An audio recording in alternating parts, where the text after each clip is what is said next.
et te dit ou tu fais ce péché ou je te tue, on doit préférer se faire tuer. Et moi maintenant, son petit fils, je fais la queue pour manger du porc. C'est pas cohérent ça. J'appelle ma femme au téléphone, ma femme s'est mise à pleurer. Que ma mère écoute un rabbin parler, c'était les poules auront des dents, ma chère qui vient.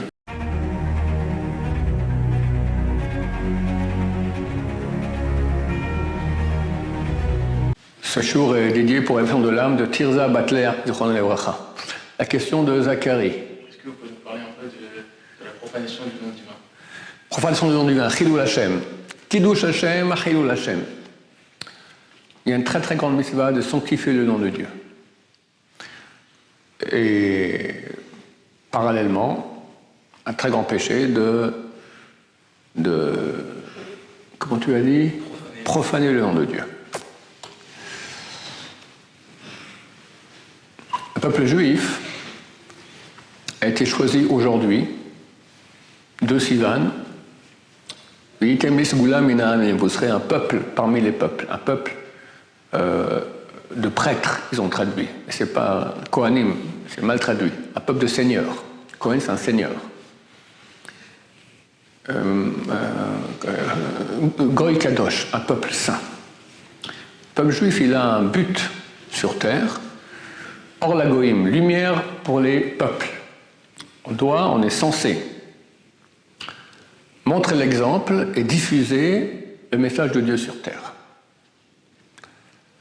Aujourd'hui, où le peuple d'Israël, hélas, en majorité n'est pas religieux, et où le monde religieux, que ce soit à l'étranger, durant 2000 ans d'exil, et aujourd'hui en Israël, est spolié, critiqué terriblement, c'est difficile.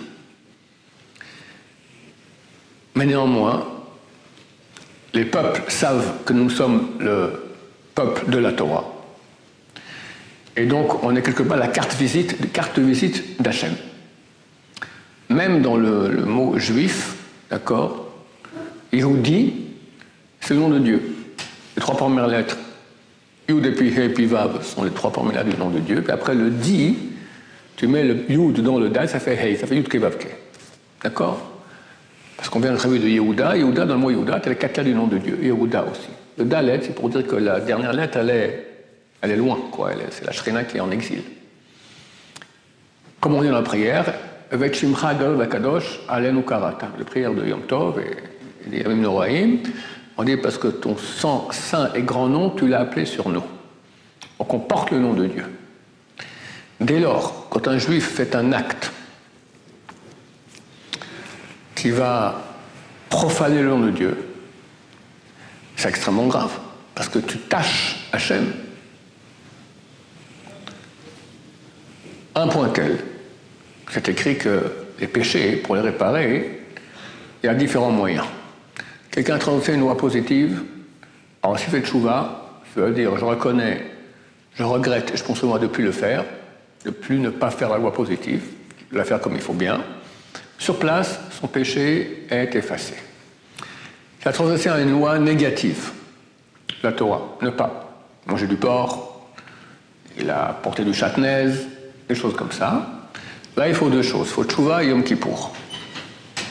S'il a transgressé des interdits qui sont sanctionnés par le karet ou la mort du beddin, la peine capitale par un tribunal rabbinique à l'époque, il y a 2000 ans ça se pratiquait. Là, il faut trois choses. Il faut tchouva, kippour et souffrance. Pour passer souffrance, étude de Torah. Donc tout est réparable. Il y a une seule chose qui n'est réparable que par quatre choses. Il faut tchouva, kippour, souffrance et mort. C'est Chilul Hashem. Profaner le nom de Dieu. Parce que toute notre réalité de juif, elle est là pour sanctifier le nom de Dieu. Du moment que tu as fait le contraire, alors tu n'as plus droit à la réalité. Ta réalité, il a été effacée. Tu fais le contraire de ta réalité. Et c'est écrit que Dieu, d'habitude, il attend. Si quelqu'un il est redevable, il attend pour le sanctionner, qu'il fasse tchouva, comme ça qu'il n'aura plus besoin de le sanctionner. Pour être Chilul Hashem, ça vient tout de suite. Et même en shogeg, de façon, quelqu'un il a roulé en voiture, il croyait que c'était un truc permis, puis il s'avère que non. Tout le monde voit que c'est un religieux. C'est pas de sa faute, il s'est trompé, ça arrive. Les gens vont dire, encore c'est religieux, encore c'est juif, d'accord. Une fois, quelqu'un m'a pris en voiture à Paris, ça il y a 20-30 ans, d'accord, il conduisait comme un fou. J'étais assis à côté du conducteur, je me suis caché. Parce que lui, il n'a pas l'air juif, mais moi, j'ai l'air juif, d'accord. Et bon, les gens diront encore, regardez, ces juifs, comment ils conduisent. C'est un gros problème. Qu'on ne parle pas de toutes les magouilles qu'on entend à Hachem Ishmor, d'accord. C'est Chilul Hashem, c'est terrible. Tu es censé montrer l'honnêteté, tu es censé montrer la beauté de la Torah, le désir de Dieu. Et de l'autre côté, le Kiddush Hashem, il est extraordinaire. Il n'y a pas plus grande chose d'aller sanctifier le nom de Dieu, faire des actes qui montrent combien la Torah elle est belle, combien Dieu est grand parce qu'on est son peuple et comment on agit ainsi en fonction de cela. Le Rabbeinu Yonah, qui a écrit le livre Sha'arei Tshuva. Sha'arei Tshuva, c'est le plus grand livre sur la Tshuva écrit au Moyen-Âge. Rabbeinu Yonah, il avait dit à l'époque de brûler les livres du Rambam. Tellement il était contre. Et ça a été fait. Quelques années plus tard, le Talmud a été brûlé à Paris en place de grève. 21 wagons de Talmud écrits à la main, ça valait une fortune, tout brûlé. Alors Yonah a compris qu'il y avait un rapport entre les deux, il a fait Tshuva. Il a écrit un livre entier sur la Tshuva, Sha'arei Tshuva. Là-bas, il écrit qu'il y a un moyen de réparer le Chilul Hashem autrement que par la mort, c'est Kiddush Hashem. On appelle ça la Tshuva de contrebalancement. Tu as fait Chilul Hashem, ok, répare-en les Kiddush Hashem. Alors ça répare. Mais il faut faire très attention à cela, parce qu'un petit rien peut faire Chilul Hashem. Tu vas à l'épicerie, hop, tu dépasses quelqu'un avec eux. Ou quoi que ce soit, je ne sais pas, tu ne conduis pas comme il faut, tu t'es pas garé comme il faut, qu'est-ce que j'en sais, n'importe quoi. Tu es censé être parfait. Et les implications de l'imperfection, elles sont terribles. Parce que les gens vont dire, regarde un juif, regarde un religieux, comment il se comporte. Et ça, c'est terrible. C'est vraiment une chose à laquelle on doit faire le plus attention. Et faire beaucoup de Kiddush Hashem dans l'autre sens, oui. Justement, ce que vous dites, le risque, il est énorme. C'est-à-dire qu'on sait que c'est un juif qui fait une mauvaise action. C'est-à-dire on sait par exemple qu'il vole des gens et tout ça. D'accord ? Et le problème, c'est que si, entre guillemets, on va se lever contre lui, et ben parmi les nations, ils vont dire « Ah, t'as vu encore les Juifs, comment ils sont, c'est des voleurs et tout ça. » Alors, elle est où cette limite, justement, entre savoir doser ou... Bien sûr. Vous voyez ce que je veux dire ? Très bien compris. Donc, quelqu'un un juif fait une mauvaise action, et les gens le voient. C'est Chilul Hashem, profanation du nom de Dieu. Maintenant, si... Pas beaucoup de gens ont été au courant de cela. Et toi, tu vas sur Internet, tu leur racontes, regardez comment ce juif-là, il se comporte mal. Certains que c'est contre-productif. Tu n'as pas le droit de faire ça. Il y a je ne peux pas trop parler, d'accord, mais il y a des choses que dans ma jeunesse, je voulais dénoncer terriblement. D'accord, des comportements terribles. On est allé voir, j'ai envoyé le rabbin Bergel, tu allé voir un des grands de la génération, Rav Shlomo Auerbach, qui a dit, oui, allez-y, dites toute la vérité. Alors le Berger est revenu chez moi, je lui ai dit, mais tu lui as dit que si on parle, les goïms vont reprendre ça contre nous. Non, je n'ai pas dit, va le revoir. Il lui a dit, tu dis rien. Parce que j'ai beaucoup de choses à dire. On dit rien. On dit rien, parce que...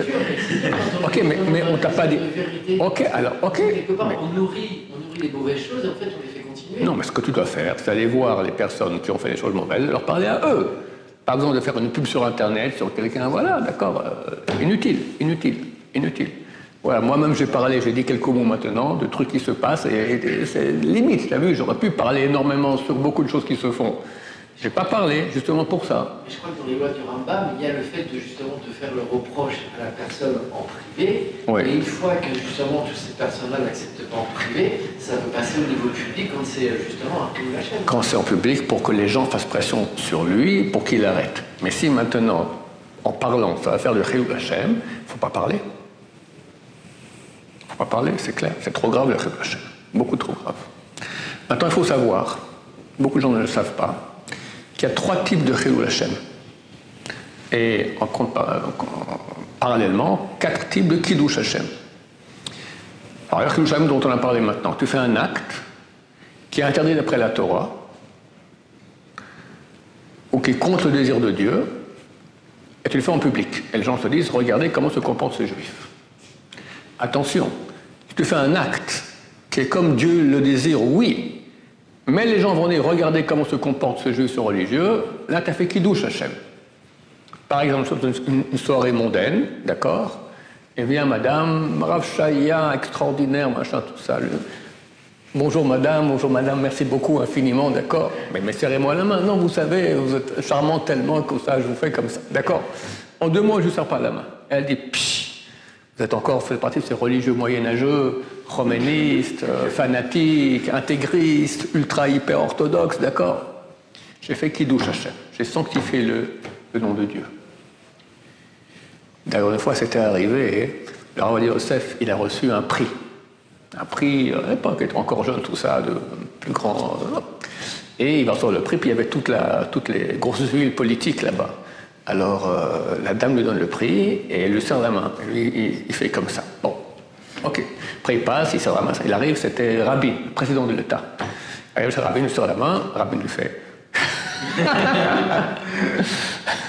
Kiddush Hashem. Ça, c'est Kiddush Hashem.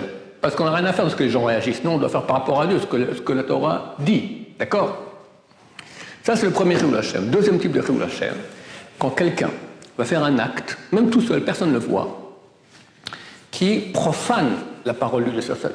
La parole de Dieu, c'est Kadosh. C'est saint. C'est rien de plus haut et de plus intouchable. Et toi, tu prends la parole de Dieu, t'en fais rien, chlet. D'accord? Par exemple, tu es chez toi à la maison et tu as 2 morceaux de viande. Un cachère et un pas cachère. Les 2 ont le même goût, les 2 ont le même prix, et tu prends le non cachère pour le manger. Ça s'appelle Chilul Hashem. Parce que tu as pris la parole de Dieu. Ça ne te coûte rien de prendre. Si tu préfères le non cachère, il est bon, puis tu n'en peux plus, tu n'arrives pas à te retenir, ok, alors tu as transgressé la parole de Dieu, mais au moins tu avais un Yetzer Hara. Mais là, tu n'as aucun Yetzer Hara, les 2 sont le même prix, les deux ont le même goût. D'accord? Pourquoi tu as pris le non cachère? Parce que tu as dit, tu as montré dans ton comportement que la parole de Dieu pour toi, elle vaut rien, 0. Ça s'appelle Chilul Hashem. Et Kiddush Hashem, c'est quand tu es tout seul maintenant dans ta chambre et tu peux pécher et tu te retiens de pécher, tu as fait Kiddush Hashem, tu as sanctifié, tu as montré que la parole de Dieu, elle a de la valeur. Et enfin, il y a un 3e cas de Kiddush Hashem, c'est les cas où on doit préférer se faire tuer plutôt que de transgresser certains péchés. On va parler parce que c'est des choses que et des rabbinim ont écrit qu'il faut apprendre ces choses-là parce que tous les 50 ans en moyenne, un juif est amené, le peuple juif est amené à avoir des choix pareils et de devoir des fois préférer la mort plutôt que de transgresser certains péchés. Alors il y a 3 cas, comment on va dire cela? Il y a trois configurations différentes dans lesquelles les lois sont différentes. La première configuration vient, par exemple, un non-juif, ou un juif non-religieux, peu importe, te demande de faire un des 3 péchés graves, idolâtrie, assassinat, ou contact physique avec une femme qui était interdite, contact physique plus que poli, d'accord? Suscitant, enfin, à aspect sexuel, on va dire, d'accord? Pas forcément la relation, même embrasser ou quelque chose comme ça. Et tu dis, ou tu fais ce péché ou je te tue, on doit préférer se faire tuer. Ok? Ça, c'est la première configuration. Deuxième configuration. Lui vient me demander de faire un péché. Pas forcément ces 3 péchés, un autre péché. Il me dit maintenant, allume la lumière Shabbat. D'accord? Si il le fait contre la Torah, s'il le fait parce qu'il maintenant il veut de la lumière, d'accord? Il cherche maintenant un livre et dit, allume la lumière. Non, je ne veux pas, c'est Shabbat. Tu allumes la lumière ou je te tue? Bon, ok, j'allume la lumière sans aucun problème, c'est permis. Parce qu'il n'a pas fait dans une volonté contre la Torah. Il a fait parce qu'il a besoin. Dans tous ces cas-là, on transgresse. Mais s'il l'a fait contre la Torah, il me dit allume. Ah, t'es juif? Bon, allume, éteins, allume, éteins, allume, éteins. Voilà, ça te fera faire un bon Chilul Shabbat. D'accord? Dans ce cas-là, ça dépend. Si on est seul, ou moins de 10 personnes juives pratiquantes, on lui obéit, on ne se fait pas tuer. S'il y a 10 personnes qui sont là et qui voient cela, ou seront au courant, on est filmé, je ne sais pas, d'accord? Il y a plus de 10 personnes religieuses pratiquantes qui voient cela, il faut préférer se faire tuer. Parce qu'il s'est battu contre la Torah. 3e cas de configuration, ce qu'on appelle Sha'at Shmad. Tu as un décret d'anéantissement spirituel du peuple juif. Comme beaucoup de peuples l'ont fait contre les juifs durant l'histoire, peut-être presque tous les peuples, d'accord? La France aussi, d'accord? La Russie, l'Allemagne, les Romains, les Grecs, partout où on a été, ils ont fait des décrets contre la Torah. Ils voulaient que le peuple d'Israël arrête de pratiquer la Torah. Là, c'est écrit même pour une chose qui n'est pas écrite dans la Torah.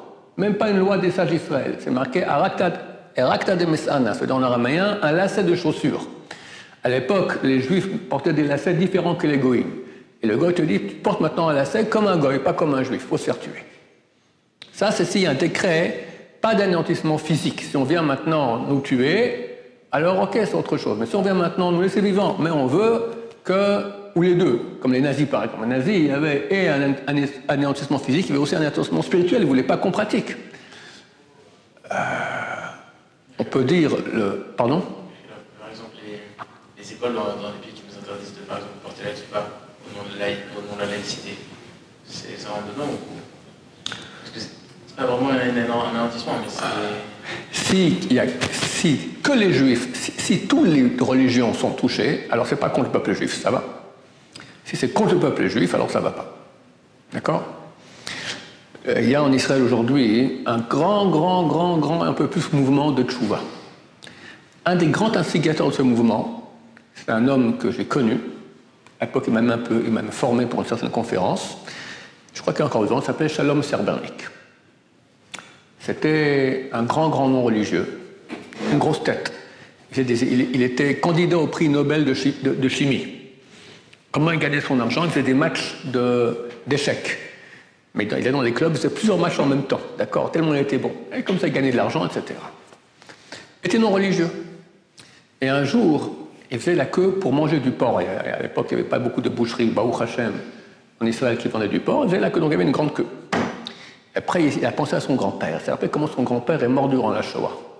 Son grand-père était dans un camp, je ne sais pas si c'est un camp de travail ou un camp d'anéantissement nazi, et on entendait déjà les canons des Russes qui se rapprochaient. Les Allemands savaient que c'était leur fin.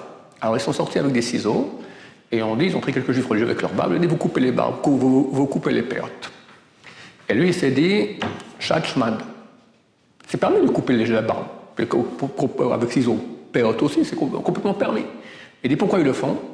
C'est un décret spirituel contre le peuple juif. Non. Ils l'ont tué en le frappant avec leurs bottes, en lui déchirant comme ça le visage, en tirant la barbe. Et comme ça, il est mort. Shalom lui dit, et moi maintenant, son petit-fils, je fais la queue pour manger du porc. C'est pas cohérent ça. Et il a fait tchouva. Et il a monté la boîte qui s'appelle Arachim, c'est lui qui était la tête pensante avec son copain Tzvi Bal, qui était aussi un candidat Nobel de physique, lui aussi un grand bal de Tchouva. Ils ont mis sur pied toute la technique qui permettait de ne pas aller avec la croyance, mais les preuves comme quoi la Torah est d'origine divine. Phénoménal. Moi, quand je fais Tchouva, c'était terrible. Ma famille s'est opposée à moi, c'était terrible. Ils m'autorisent de raconter, d'accord? Ma mère était super anti. Elle m'a dit que je devais aller voir un psychiatre. Pourquoi? J'ai des tocs. Je me lave les mains avant de manger, je me lave les mains après le poisson à l'avion, je me lave les mains avant ma machonim, je touche les chaussures avant de me laver les mains, je me gratte dans l'oreille, je me lave les mains. T'as des tocs, d'accord? Je lui ai dit, je suis d'accord, mais tu vas au séminaire. Elle était israélienne, ma mère. Il y a les premiers séminaires à Achim, d'accord? Elle a accepté. Je suis allé voir le Stapler, je lui ai demandé une bracha. Ça a commencé le dimanche. Je lui ai dit, je ne vais pas venir au séminaire, elle va incendier tout le monde. Elle voyait un religieux, 200 mètres, c'était l'insulte. Elle me permet de raconter tout ça, que vous sachiez. Elle voyait un religieux, c'était l'insulte. Et que moi, j'ai fait tchouva, c'était la fin des haricots, d'accord? Terrible. Alors, je ne suis pas venu au séminaire le premier jour, je suis arrivé le dimanche soir. Et je la vois écouter comme ça, ou Shalom, ou Tzvi, ces gens dont je viens de parler. Ils écoutaient comme ça. J'appelle ma femme au téléphone, ma femme s'est mise à pleurer.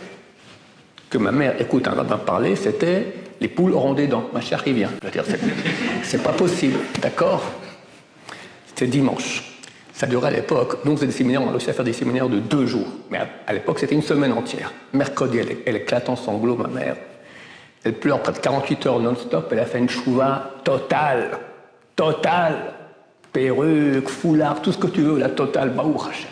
Extraordinaire. Donc, c'est à l'origine de tout ce système de preuves qui est phénoménal, c'était repris par tout le monde, dont nous-mêmes, d'accord, et on a réussi aujourd'hui dans toutes les langues, partout. Je crois qu'aujourd'hui en Inde, chaque semaine, il y a un séminaire d'Arachim, chaque semaine, pas pour les hindous, Les Israéliens, la majorité, ils finissent l'armée, ils veulent un peu s'aérer, ils partent en Inde, d'accord? Alors ici, il y a tellement de médias anti-religieux qui ne vont jamais se rapprocher. Mais là-bas, ils sont paumés un peu. Hop, on fait un séminaire entre Israéliens, ils font tchouva par centaines, Baruch Hashem. Allez tous en Inde, là-bas, au séminaire. Bezrat Hashem, on ferait tous tchouva là-bas, Bezrat Hashem. Et mon cousin, il a fait l'armée aussi à la même époque que moi, il a fini un peu avant, il était non religieux. Et moi, j'ai fait tchouva à l'armée, d'accord? À l'armée, j'ai commencé à pratiquer. Et lui, il a voulu faire tchouva, il est allé au séminaire, il a dit c'est bon, mais il dit je ne peux pas faire ça ici en Israël. Alors il est parti à l'étranger, et là-bas il a fait, c'est beaucoup plus facile à l'étranger de se rapprocher qu'en Israël, hélas, d'accord? Baruch Hashem, aujourd'hui c'est mon voisin, il a une grande famille, etc., orthodoxe. Donc pour dire que, c'était pour dire que le Shalom Srebrenik, il a eu ce mérite énorme, parce qu'il n'y a pas de mérite sans rien, de ses ancêtres, son grand-père qui est mort à Kiddush Hashem. Il faut préférer, dans ces cas-là, aussi mourir Kiddush Hashem, c'est très très grande mitzvah. Voilà, c'est les trois cas donc, qui s'appellent Kiddush ou Chilul Hashem. Un, quand tu fais une chose contraire au désir de Dieu en public et les gens te critiquent. Deux, quand tu es tout seul dans sa chambre et tu fais un péché alors que ça ne te coûte rien, tu n'as pas d'essai spécial, en passant, Shvaïs Chaim dit une chose terrible. Il dit la Shonara, c'est Chilul Hashem. Parce qu'il dit la Shonara, tu n'as aucun Yetzer Hara d'en parler. Bon, je ne sais pas comment dire une chose pareille, parce que les gens qui font parler des fois, le Shonara, il y a un super grand Yetzer Hara. Mais lui, vu que tu n'as aucun Yetzer Hara, si tu parles, c'est Chilul Hashem parce que tu as dénigré et tu as souillé la parole de Dieu. Et troisième cas, dans les cas que j'ai cités maintenant, dans lesquels on va préférer se faire tuer, plutôt que de vivre. Le Bet Yosef, l'auteur du Shulchan Aruch, il priait pour avoir le mérite de mourir à Kiddush Hashem. Il n'a pas eu. Il est mort tranquillement dans son lit, d'accord. Si déjà on doit mourir, alors c'est préférable que ce soit à Kiddush Hashem, comme ça c'est un très grand mérite. C'est le Rambam écrit qu'il n'y a pas de niveau plus haut dans l'Olam Haba que ceux qui sont morts à Kiddush Hashem. Baruch Adonai, l'Olam, Amen, Amen.